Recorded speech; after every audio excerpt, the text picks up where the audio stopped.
Okay, always start with the top one. That way you don't drain all your fluid and have that one be seized and not be able to drive home. Go ahead and grab your drip pan.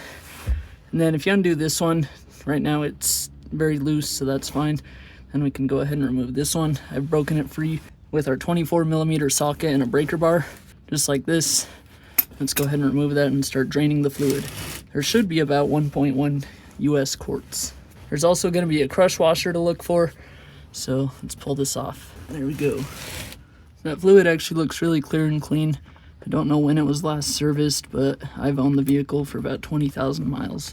Then to make it drain faster, we can go ahead and remove this top bolt.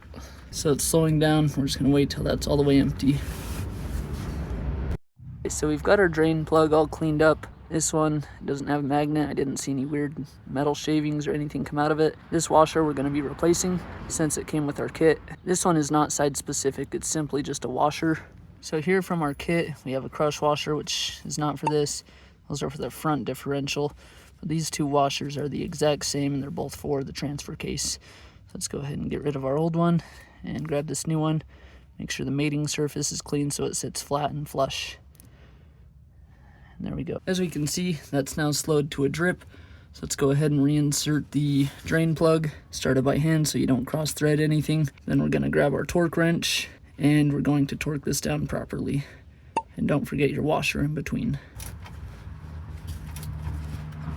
Alright, that should be good. Now we can take some brake clean up the surface. That way we can check for leaks. Let's go ahead and undo our fill plug. It's just the one up here. Twist that counterclockwise. This one also has a washer on it. Let's go ahead and clean this up. Okay, we've got that second crush washer on. It's the same one we used for the drain plug. It's just a washer, not a crush washer. It's not side specific, so we could go either way. Make sure to clean up the threads, clean up the mating surface so it sits flat. Then let's go ahead and fill her up. Here I'm using this Redline synthetic gear oil 7590. This is 1 quart. We need about 1.1, so I have an extra bottle. And this is GL5 as well as it's specified for hypoid, which is mentioned in the owner's manual. So this meets OEM specifications in all aspects. And depending on the gear oil you buy, sometimes you can buy it in a bag, which is nice because then you can get the bag up there and squirt the fluid in. This one is a bottle, so I just bought a pump from O'Reilly Auto Part. Basically you just pump it and it pushes the fluid out into the differential. And basically you just fill it up until it starts flowing out of the hole. Make sure this is tight. As you can see, the transfer case is now full. We have a steady stream of gear oil coming out. And then grab your torque wrench and let's go ahead and torque that to spec.